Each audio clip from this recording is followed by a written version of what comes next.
All right, guys.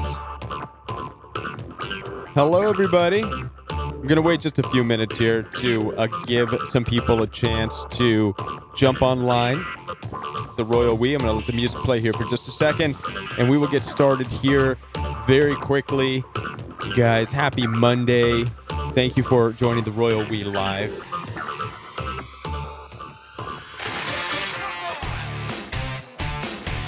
And I hope you guys had a great weekend. Hi, Peace, Joy. How are you? Happy Monday, truly online. Thank you for being here. Hi, Susan. How are you? It's good to see you guys.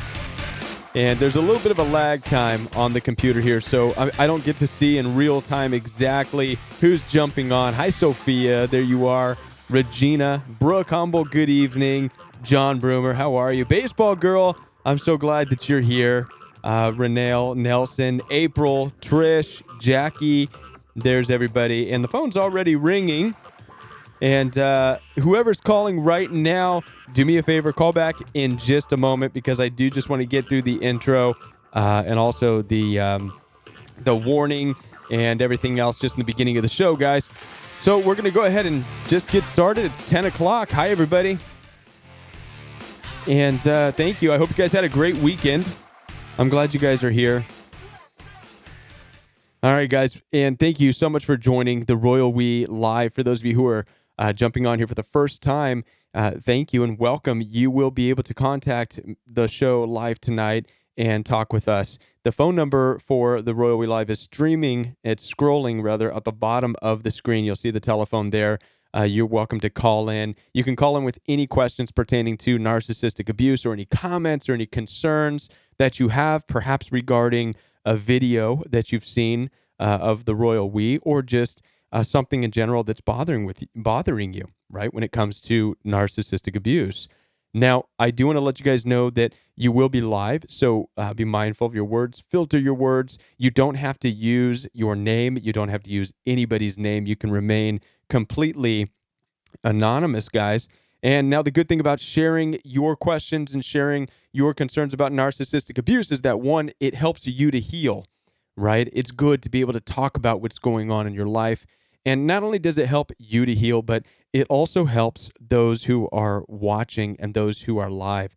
The community here at the Royal We is phenomenal. And I say this time and time again. I sit and watch as you guys chat and lift each other up and support one another through the issues that you guys are struggling with.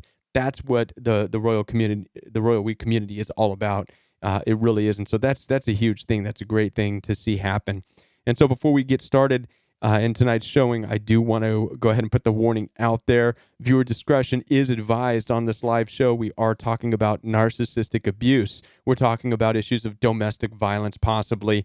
And there may be some sexually explicit things that are being discussed as well, guys. So just keep this in mind. I try to put this out there as 18 plus content, guys, just to be sensitive to you guys out there. All right. That being said, guys, I'm going to go ahead and open up the phone line. And I'm so glad that you guys are here on a Monday night. I hope you guys had a good weekend. I know sometimes weekends can be difficult. And I had an opportunity to talk to a lot of you guys over the weekend, and especially those who are taking the course, which, by the way, guys, if you have not yet checked out the Royal We course, I encourage you to check it out. You can find out information in the description box below this video. If you simply click on that, it will take you to the Royal We course page. There you can find out more about the Royal We course, okay? And it has to do with acceptance. So we're talking about acceptance when it comes to the reality of the world that we live in, the reality of narcissistic abuse. And the course is set up to be modular, so in the future I'm going to be adding more to it, more in the way of going no contact. I'd like to get into the legal aspects of it. I'd actually like to get law enforcement involved. I'm working on that so we can talk about some issues that will really help out people who are in abusive, narcissistically, mentally, emotionally, and even physically abusive environments. All right. All right, guys. So I'm glad you guys are here. And the phone is not going right off right now. I think that whoever called decided they didn't want to call and be on the show, and that's okay because I do have something else that I want to talk about real quick. There's something that I say a lot about narcissistic abuse, and for those of you who've talked to me over the phone, you know that I narrow it down to this idea, this concept that experiencing narcissistic, you can basically chalk it up to this. It means that you are hanging out with people you have no business hanging out with, or person, right? Doing things you have no business doing, going places you have no business going. This is how we can best summarize an experience with narcissistic abuse. Okay, this doesn't speak to everybody. I know there's a lot of people who were married 10, 20, 30 years and they're trying to figure out what in the world, how, you know what I mean? How does that apply? But for the most part, when we're talking about certain friendships or certain dating relationships or just being in certain places that you know you shouldn't be in, right? Doing things you know you shouldn't be doing. This is what we have to be mindful of, and there's a reason for this. I want to go ahead and play a clip that I found here. This is a news clip. Now I do search a lot for news that kind of relates to narcissistic abuse, and I want to share this with you because this shows the mentality of the wickedness that's out there. Okay, what you're about to hear, this news clip you're about to hear is going to show you the wickedness of the reality of narcissistic abuse. Okay, I want you to pay attention to what the girl here. This has to do with a female narcissist, and I'm going to set the stage because it'll go by real quick, so you might not be able to hear everything she says. But basically, what she is she's works at a strip club. Okay, and she drugs men, drugs them, and then steals their money, uses their credit cards. Okay. Now, I want you to pay attention, though, to what she says to the question when it's posed to her, when the news anchor says you're basically raping them. I want you to pay attention to what she says. This is the mind of a narcissist, and you and I experience this too. So go ahead and listen to this, and then we'll talk more about it. Let's go ahead. I'll go ahead and play it here. $5,000. Dr. Yunin says he was drugged, and the girls of Scores scored big off him. He's basically saying you date raped him almost. You gave him a date rape drug. Well, listen, no one wants him, so he can relax, you know? Yeah, that is basically what he's saying. But I feel like if you're coming back to the same place 4 times, I mean, how could you have been? If I felt like a man had date raped me, I would never go near him again. So I want you to pay attention to what she just said, how she answered that.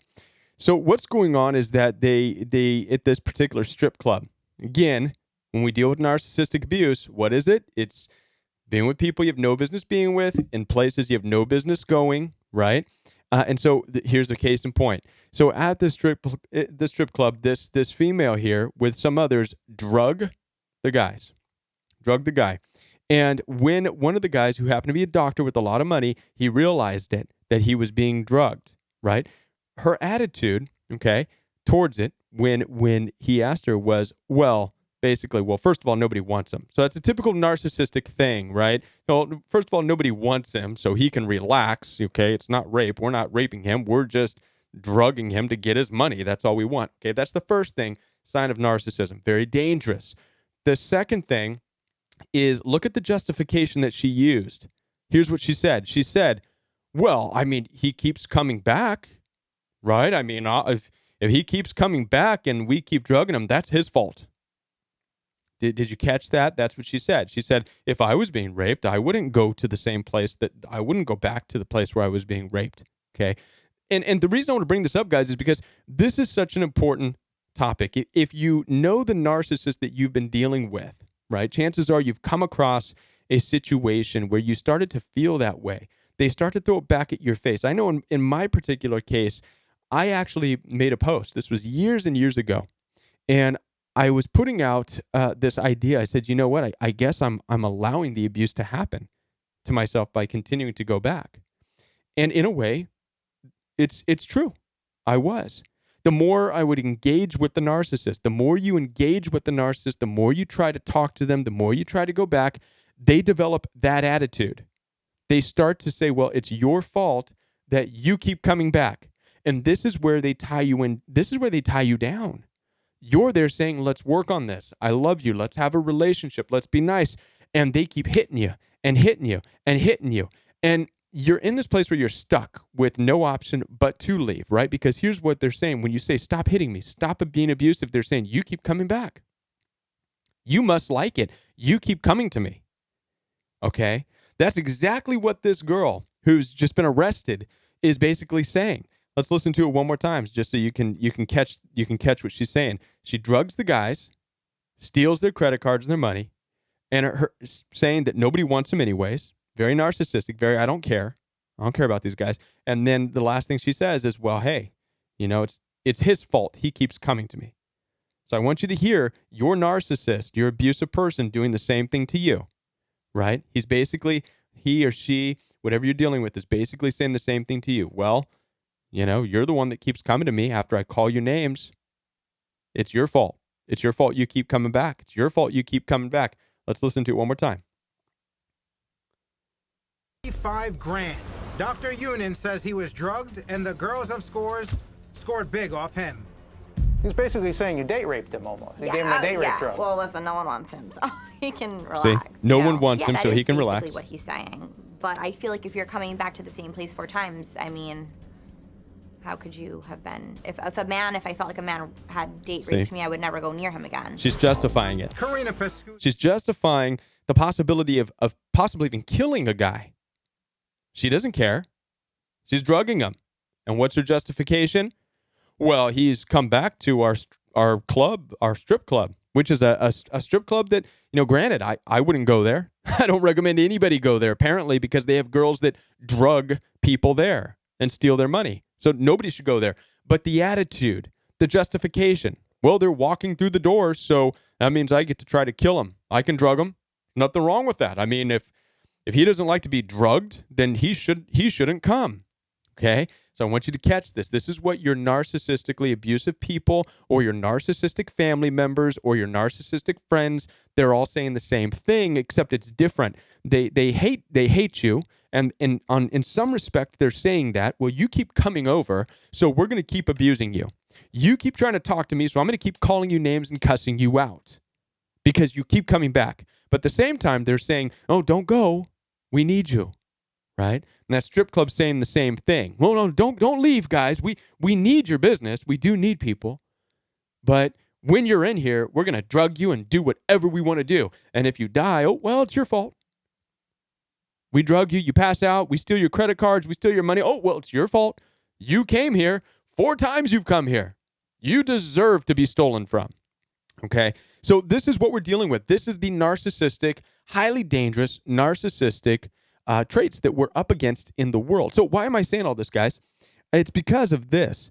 Again, it goes back to the motto I like to use here. Narcissistic abuse is summarized by spending time with people you have no business being with, doing things you have no business doing, going places you have no business going. Guys, the real issue is on understanding what we're doing, where we're going. We have to be mindful at all times of what we're doing, guys, right?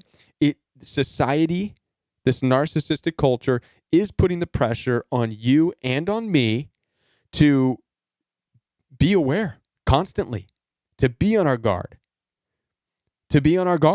And that's basically what this is all about. This is what I'm talking about, guys. Guys, if any of you want to call in and chime in on this, you're more than welcome to, by the way. The phone has not rang since when the show started. And so you guys are welcome to call and talk about this as well. Okay. But I did talk to somebody earlier today on the phone, and we were having this discussion, long are the days gone where we lived in this world where, there we go. There's a phone call. I'll go ahead and take it.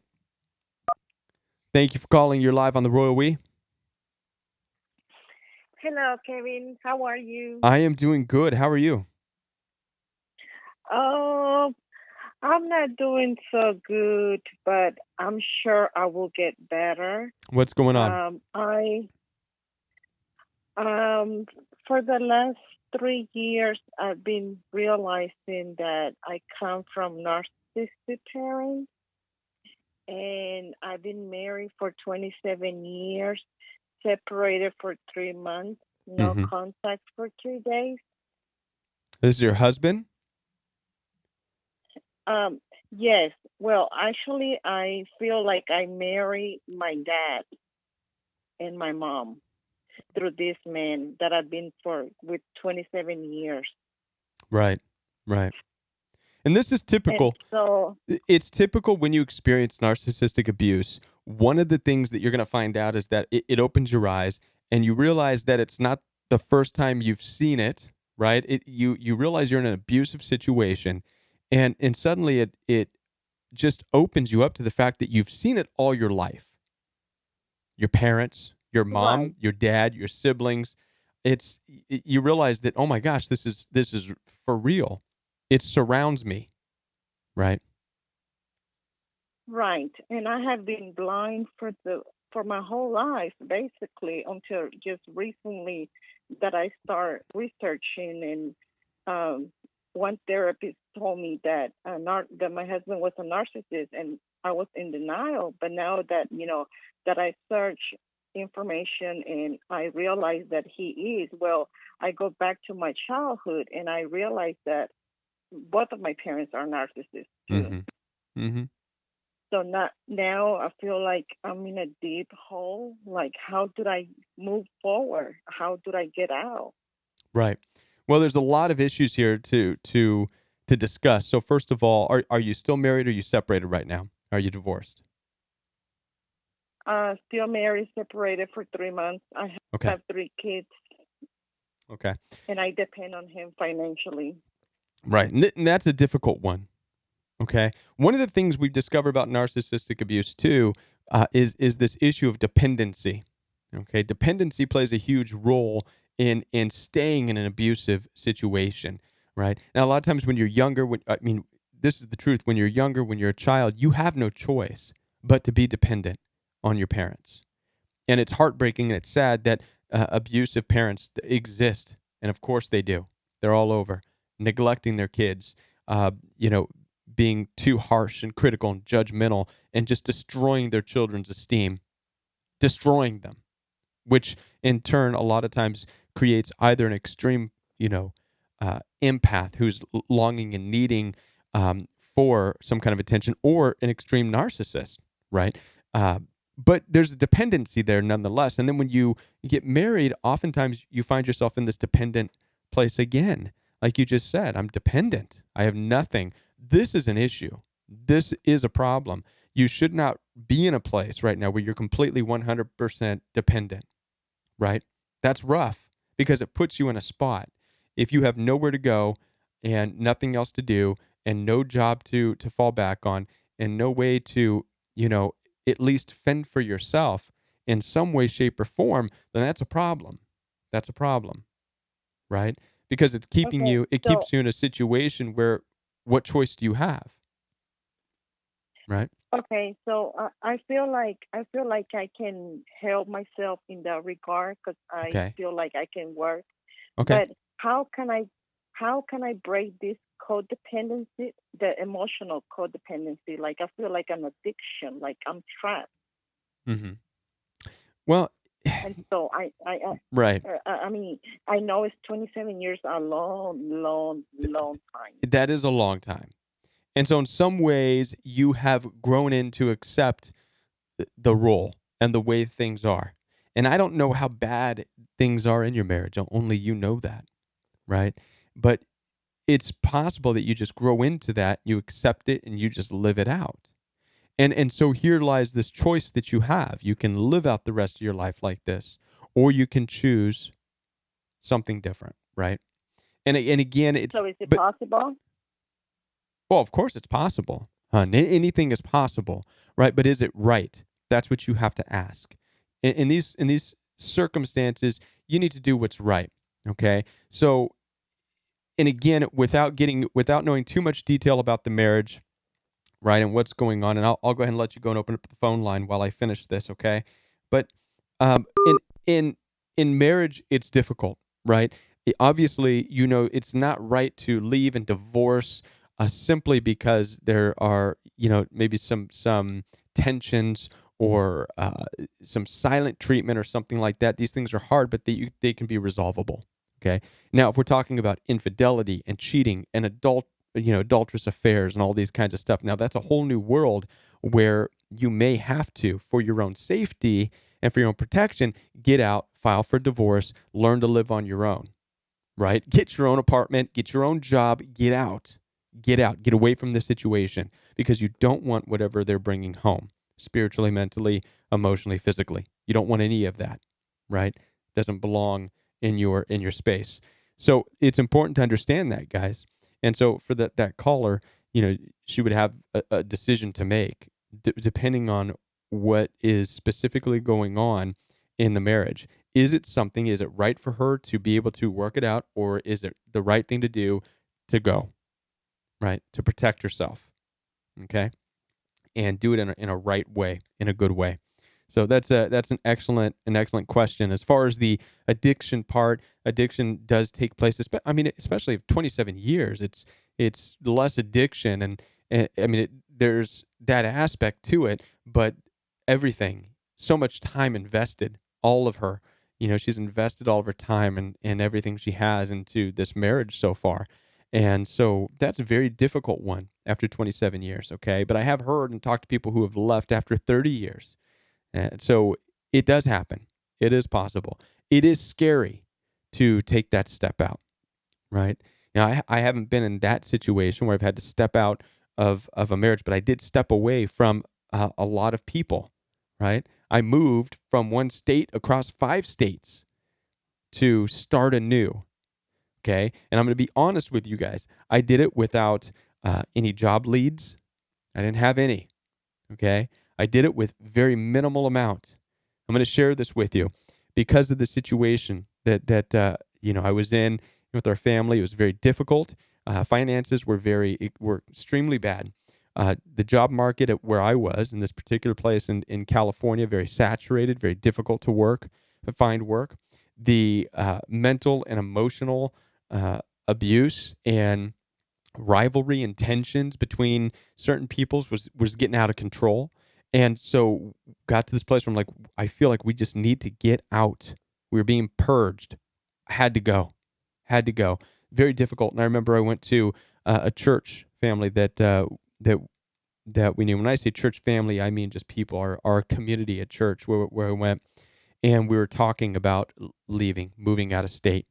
And there was a woman at the church who didn't even know us very well, but she felt led to come up to us and say, what would it take for you guys to go ahead and move?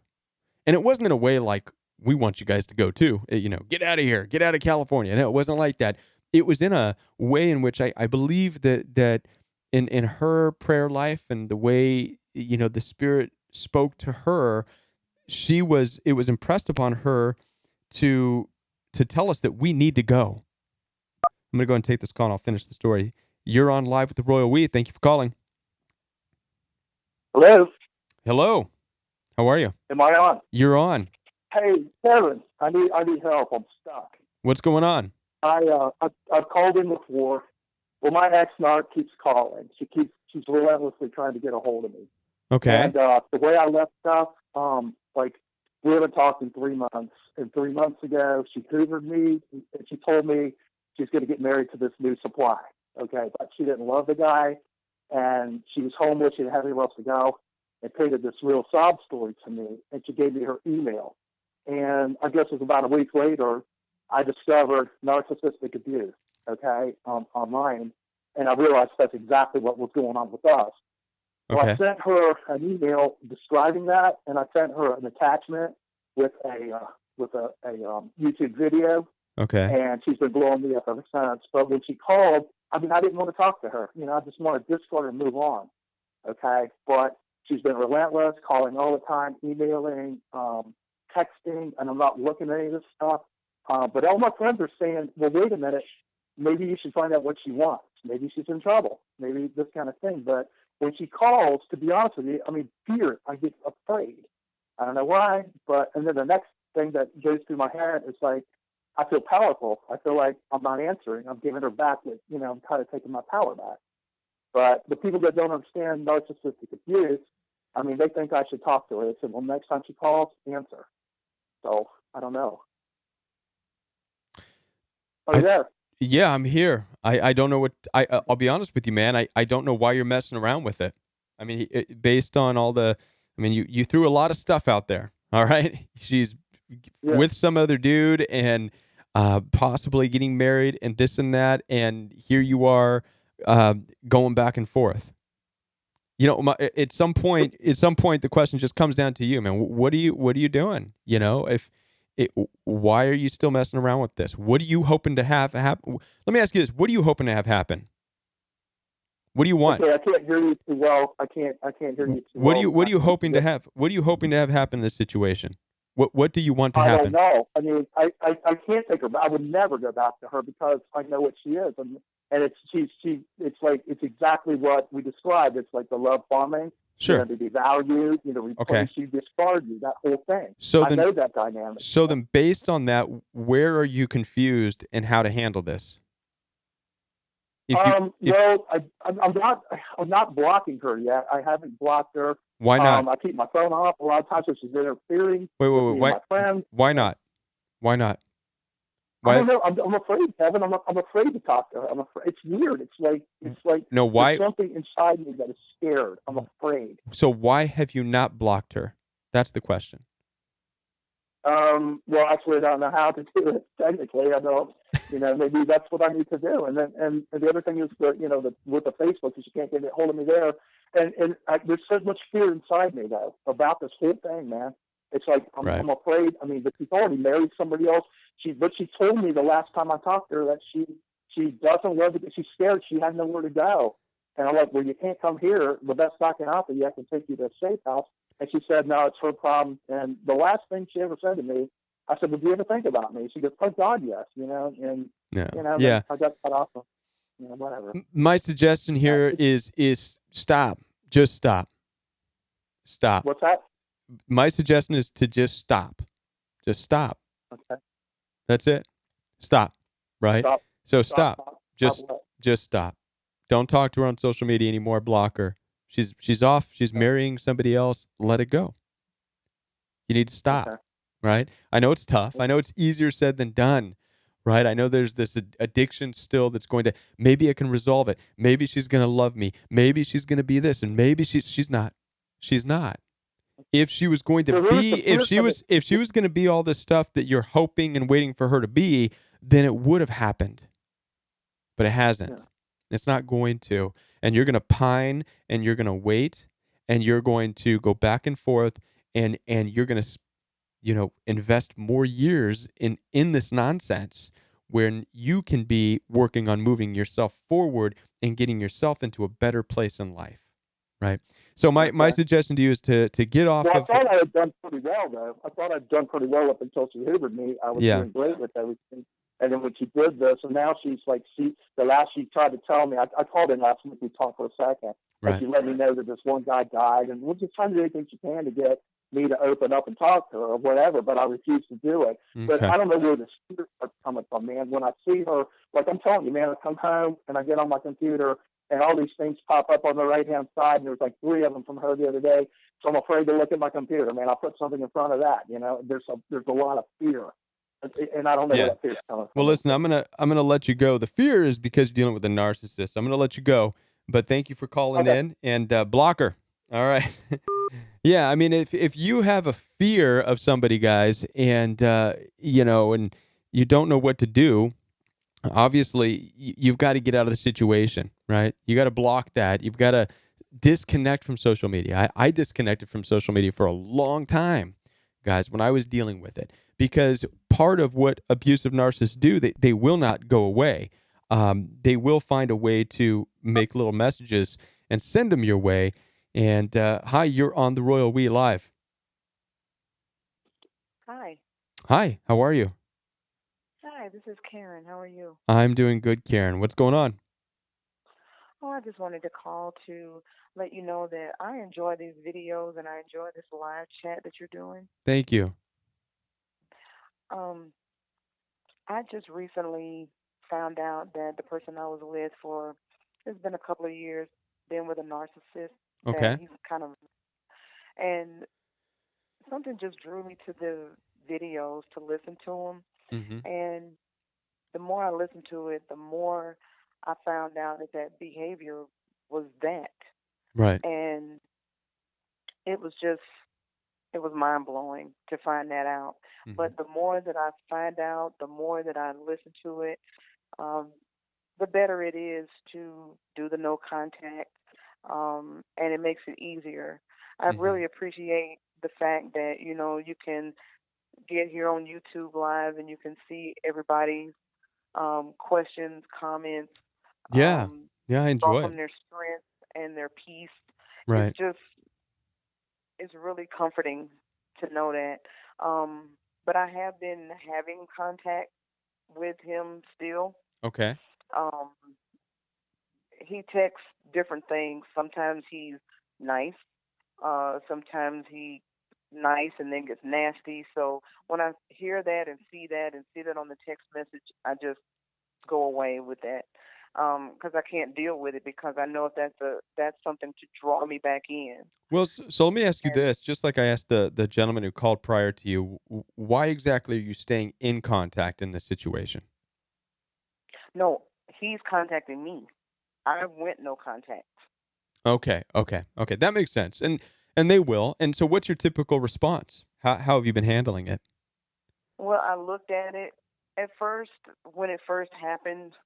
Um, I took the call because I didn't know about the no contact. Mhm. But then once I took the call, yes, it was drawing me in, and it made me feel worse. Right. But then I kept watching the videos and kept watching the videos. I mean, I was emotional watching the videos, just trying to still figure out or trying to come to actual understanding that was this what was going on? Right. Because Yeah. you have to really, I don't know. It's not say give them the benefit of the doubt because I know that's a dangerous thing to do. Yes, it But is. Yes, it is. I was just trying to figure it out because a lot of those things I mean, with the first couple of times I looked at it and I watched the videos, I mean, I was waiting on his picture to come Mhm. up Mhm. because about 99.9% of the things that was said in the videos, it was happening. Yeah. And I was Mhm. like, okay, this is clear, Right. but I still I still want to just get educated. Yeah. Just still want to get educated. The more I Right. get educated, the more I know, the more it's easier to, handle the text messages or handle the phone calls that they Mhm. come in. I know Mhm. not to answer because I know it's just now that, when you go no contact, they figure something's going on. So Right. now it's not the yelling, it's not the screaming, it's not the blaming. Now Mhm. it's back to being nice. And Right. then that makes you suspicious because how come you can just be nice in the first place? Right. Right. You realize you're stuck in this push pull. They're nice when they want to be, and it's Yeah. typically to get something from you. So it's very Yes. common for an abusive narcissist to contact you, but typically he just wants to maybe visit you and drop his pants. And that's just being honest. Yep. That's what they do, That right? And and I miss that's what the text messages were for. exactly. I miss you, and you're the only one for me. And hey, I'm gonna come over. Get a glass of wine ready. I'm on my way. This is where you have to be like, no, you're disgusting. Mhm. Really? Is that what you think of me?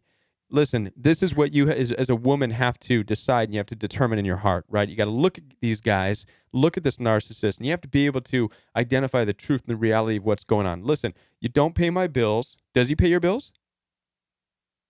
Does he pay my bills? Yeah. No, he does Okay. not pay my You bills. don't He pay doesn't my even pay bills. his own bills. Does he do anything? Does he help you in any way? Does he work on around your house? Does he do stuff for you? Does he take care of you? No, Okay. no, So what no, what gives him the right of anything to come over and drop his pants at your place?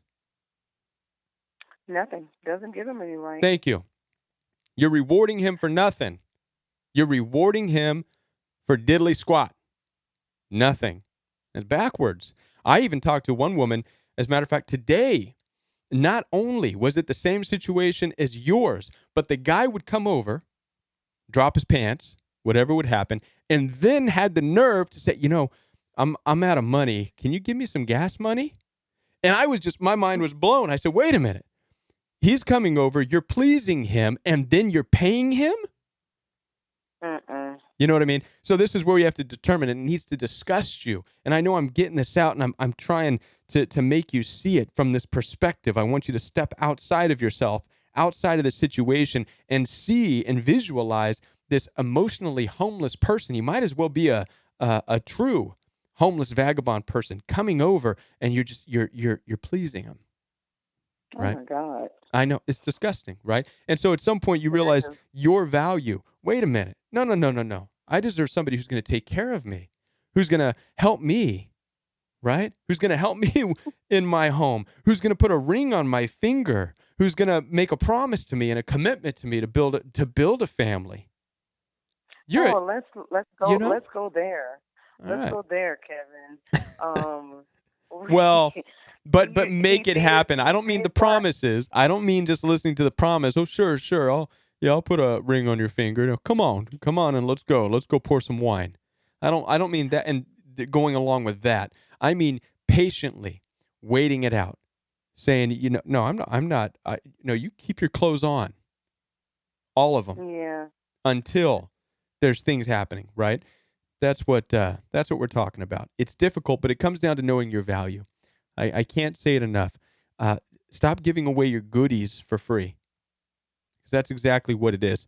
And it's not easy, because when people get your goodies for free, they don't just go away, right? I like to use this analogy too. Let's say you're a baker, right? Say you have a baking shop, and you make, and I think I've said this before, I don't know, but you make cookies or whatever, and you make the best cookies, and every Thursday you put up a sign that says, come in for free cookies, right? Guess what's going to happen? You're going to have every homeless and a person who would not spend a dime at your store to help you in your store, but you're going to have every homeless person there for the free cookies. And at some point you're going to realize, man, it's making me go broke. I can't afford to keep giving out free cookies. So you put the sign up that says, okay, no more free cookies on Thursday. That doesn't mean those people are going to stop coming. No, they're going to come, and they're going to bang on the door. They're going to bang on the window, and they're going to say, hey, we want the free cookies. And you're going to say, no, I'm not giving out free cookies anymore, guys. I can't do it. And they're going to say, they're going to guilt you. Well, that's not fair. You gave us free cookies last week. You can't just say, and they're going to hang out for a while. They're going to loiter. They're going to linger. This is what happens with abusive narcissists too. Right? You can't go, 1 week you're over, you're having a good time, you're pleasing him. The next week it's very difficult to say no. He's going to, probably go in, find the familiar space, say all the key words, try to set the mood based on what's always worked. It's like knocking on that window, knocking on that door. You did it last week. Come on, you did it last week. So it's going to take a lot of strength for you to detach from that and say, no more. It's done. It's not going anywhere. The relationship is not going anywhere. I've given you enough for free, and I'm worth more than that. And you are. That's so true, Kevin. You are. It is. And I am, I know that. I do know that I'm worth more than that, because, like I said, the more that I learned, the more that I hear, the more that I listen to this live feed and I see the comments of the people, I realize that, and I don't give him any time. Good. And I see that, I notice that, those things that you say these different things that, the lies and stuff that the narcissists tell, it's all of those things just fall right into place. It's almost like you can just read their mind with that. Yeah. It's really mind blowing just to come into the awareness of what it is, because as I stated before, I did not know that's what this was, but something in the behavior brought me to these videos to watch this, and I'm just so happy that Good.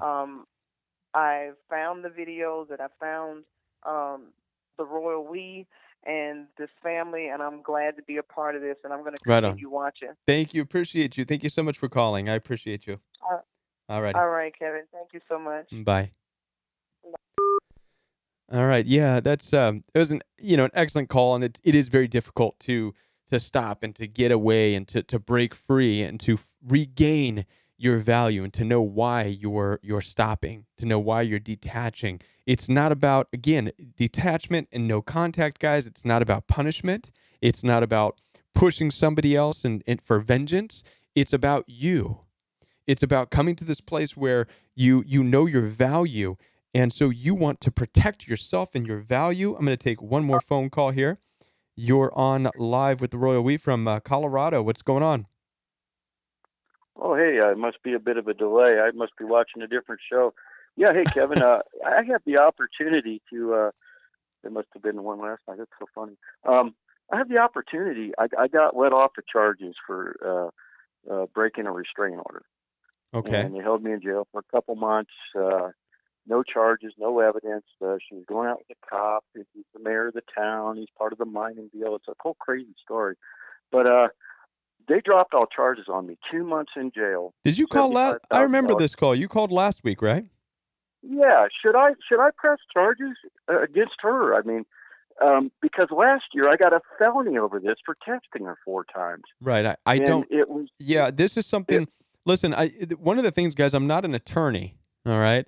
So, and I'm not trying to cut you off short, but I'm not an attorney. All right. And so, what you're going to have to do is find an attorney to help you with these matters.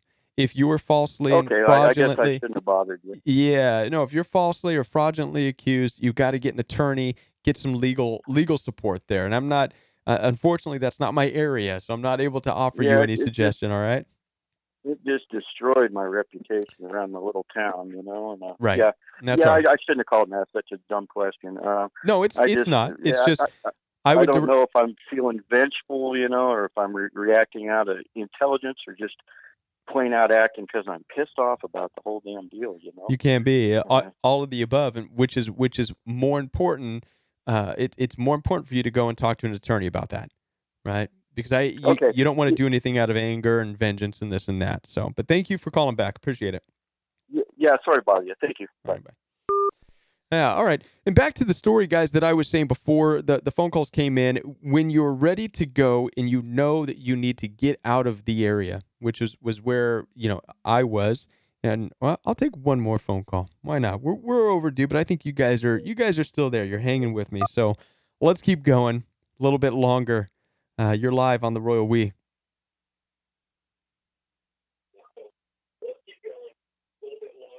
Hello?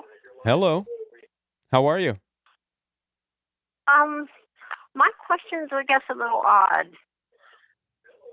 I kind of don't know how to put this. I talked a few months before, okay. And I got away April of last year.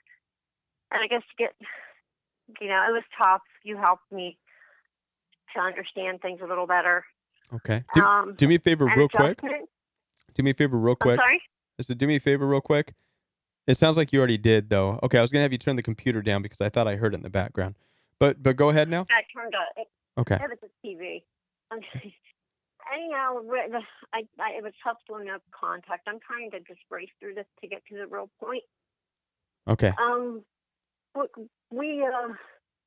got away and got divorced with final just at Christmas. Mm-hmm. My question now is, he just died. It was like about 2 weeks ago, and he was killed by a drunk driver, and I don't know how to handle that. We had our problems, and his family still has issues with me, so I wasn't, I don't know what more to say. I'm just really struggling with why am I so hurt? Why is it? I'm going to stop. I'm sorry to hear about the loss, and it's anytime you know somebody who seems like they're taken away before their time, and that's never an easy thing, and it doesn't matter who it is in your life, right? See, this falls into the category of love that I've talked about in another episode, where it's a different kind of love. You're in the agape love, right? This is an agape love where you would do something for anybody, right? To take away their pain, to take away their hurt, no matter what they did to you, right? And so everything that you're feeling is because you're feeling it because of the loss, and you are a true empath, and it hurts you and it destroys you, right? And but you have to know, okay, through this process, first of all, it's going to take a long time to heal. I'm sure there's a lot of things that we all have unanswered questions from abusive people in our life, people who we never quite understood.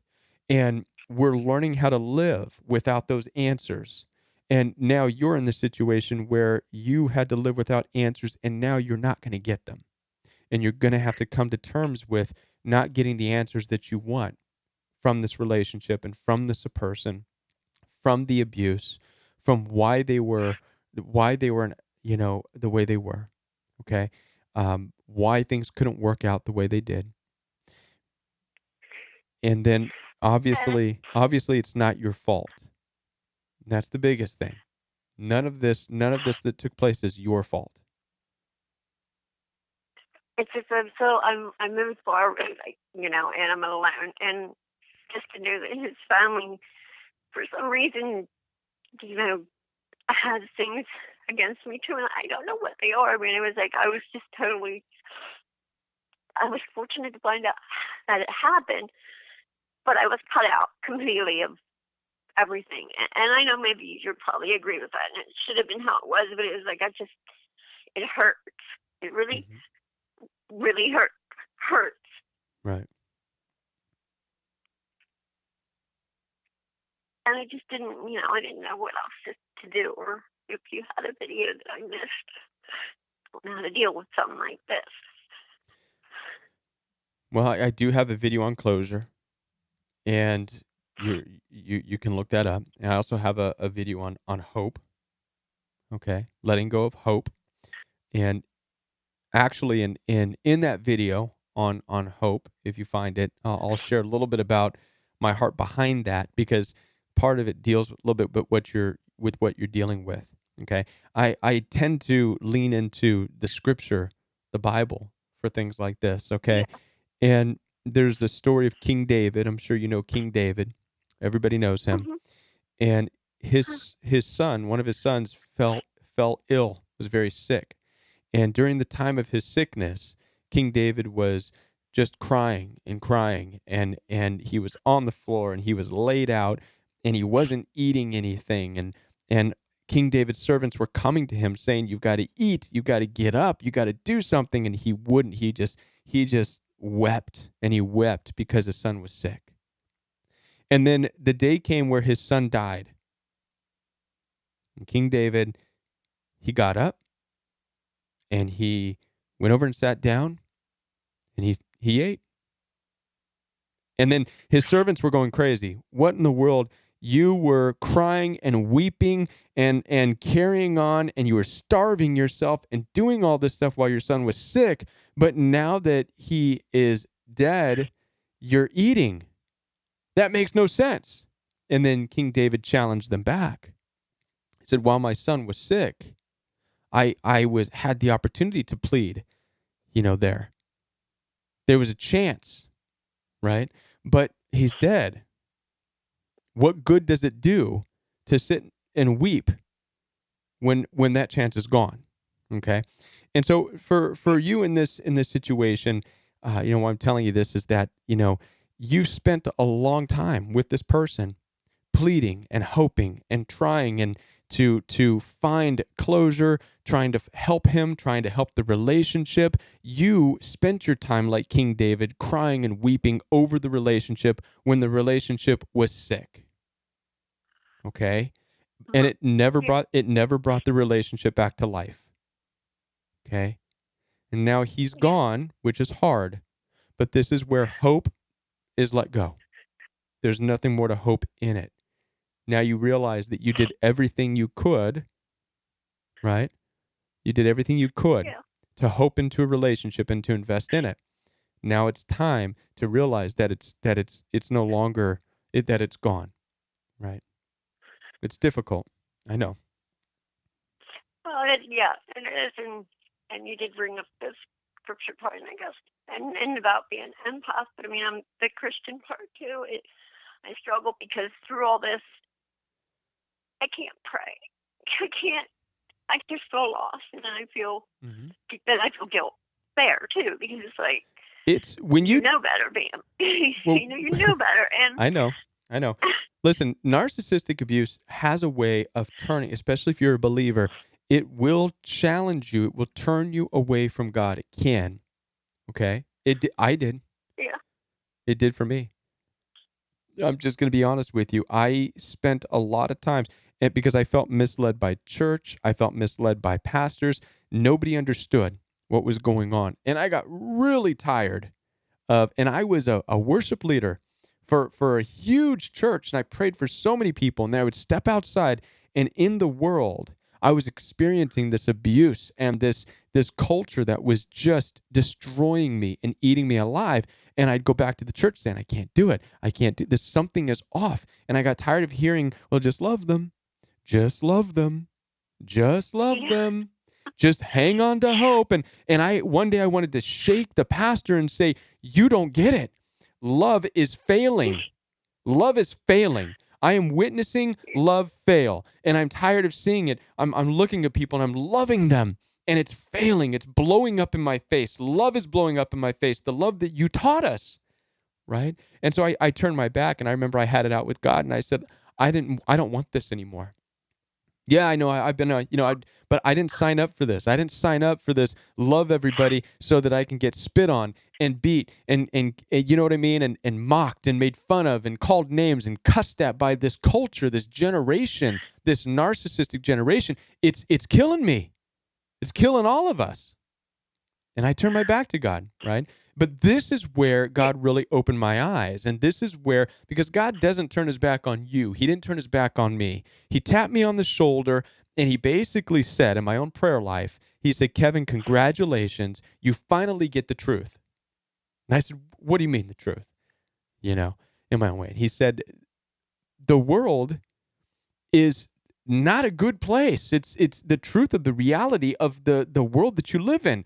And I had this going back and forth with him, and I said, no, it doesn't make sense. Your family's supposed to love you. Your parents are supposed to love you. Your brothers and sisters are supposed to love you. And every time I would be interrupted in my prayer life, and I'd hear this, go look at the scriptures. Go look at the scriptures. Yeah.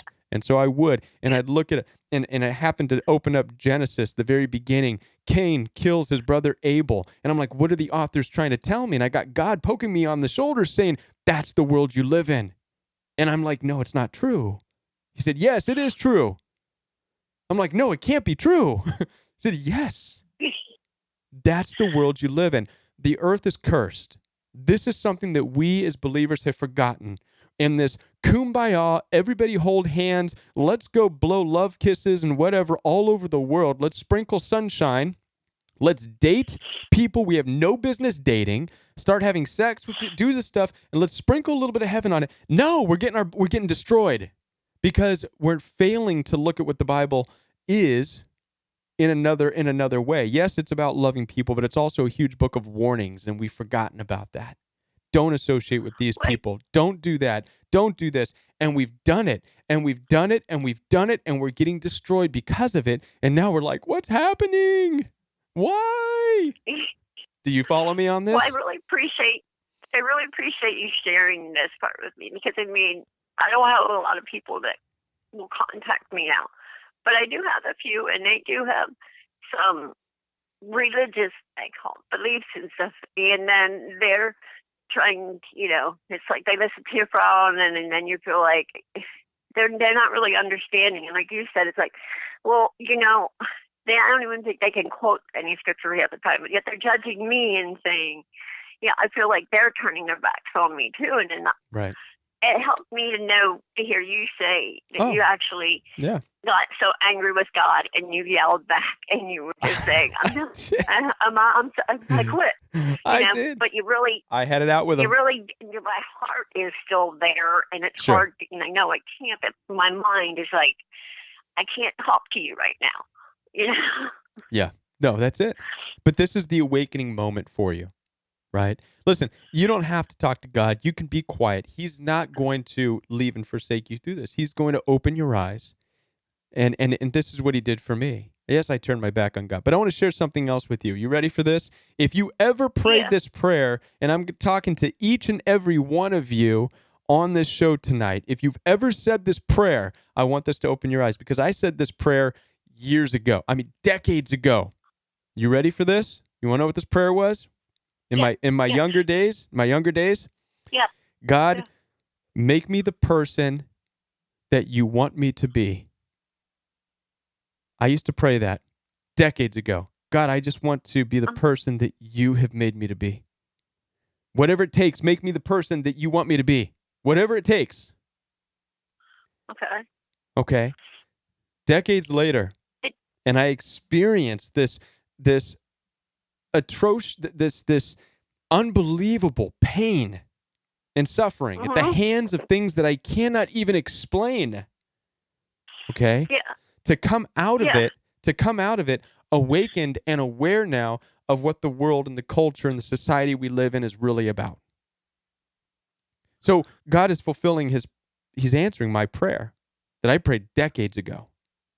And this may be too far for where a lot of you guys are at right now, so I'm not going to try to make you dig and try to get into that. But what I'm trying to tell you, especially for those of you who are believers, right, is know that God has got a grip on you. He's got a handle on this. He's going to see you through this. And in time, it's going to roll out. And you'll have that moment where you'll look back and you'll say, oh, okay. And you'll probably say, like I have, it could have been without all the pain, though. It could have been without that pain. You know what I mean?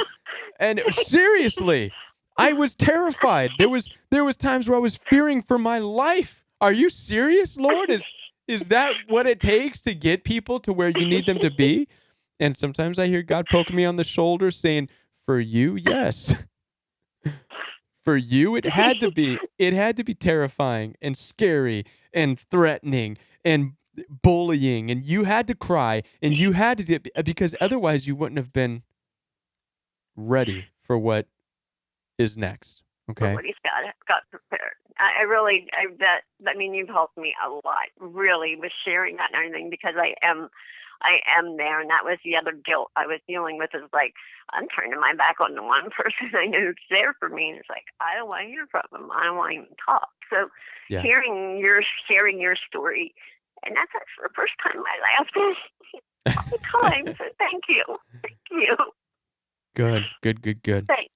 There's hope for you, and that's what you need to start to work on, is start to look for the hope in you and your situation. You can no longer hope for a situation that's lost. Like King David, he got up off the floor because hoping in his son would not do anything anymore. He had to bring that hope back in, draw it back into yourself. Okay? Mm-hmm. And that's where your hope needs to be now. It needs to be in your future and where you're going, in your relationships and what you're about to do. That's where you draw your hope into. And that's something for all of us dealing with narcissistic abuse, and we're coming out of it. You know, we need to draw the hope back inward, okay? And try to see where we're going, what we're going to do with it. Okay? Yeah. So thank you. Thank you. I appreciate your help. It's good hearing you laugh. I enjoy hearing your laughter. It's beautiful. I needed that so bad. Like I said, you sharing your story of how you a believer is how you were. It just relieved like so much other guilt I was laying on myself on top of everything else. So, and thanks for the laugh. I really needed that. Right on. So thanks. All right. Have a great night. You too. Bye. Bye. All right, guys. Wow, we went for an hour tonight. What do you all have to say about that? I'm not going to take any more phone calls now because it's been an hour. But typically I don't, I don't answer you guys there in the comments, the chat. I know you guys have your own conversations going on, and but what do you guys say? Is an hour too long? Should I stick with the half hour? I kind of like the half hour. It seems like it kind of leaves more for the next night. What do you guys think? I don't know. But with that, I'm going to go ahead and sign off and say good night, guys, for a reminder that if you did not get on the show tonight, call tomorrow night. We'll be on tomorrow night, and we'll probably do so maybe an hour? An hour's better. Really? The hour was needed. Okay, so was it just needed tonight, or is it needed every night? An hour? An hour's okay with me? Come on, somebody say no. Forget an hour, just a half hour. Play it by ear. I like that. No, hour. The hour's so helpful. You right on, guys. Well, calls take too long. You want me to shorten the phone calls, baseball girl? I can do that. I can do that. Right on. Yes. Thank you, Mrs. E. Yes. I agree with that. All right, guys. 2 hours. Goodness gracious. All right. I love you guys. Thank you so much for being a part of the Royal We Live. I'm so glad that you're all here.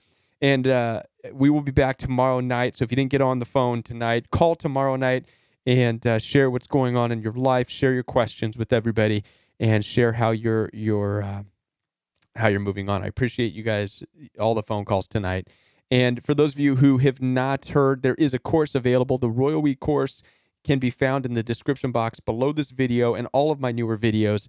I highly encourage you to check out the course where I do talk about the reality of the world that we live in and accepting a part of narcissistic abuse as the culture that we live in, and how to prepare and how to guard ourselves against that. I also work with you one-on-one through that course. It's modular. I'm going to be adding more to that course later, guys. And with that, I'm going to sign off. Thank you so much for being here on the Royal We Live, and we'll see you tomorrow night. Bye, guys.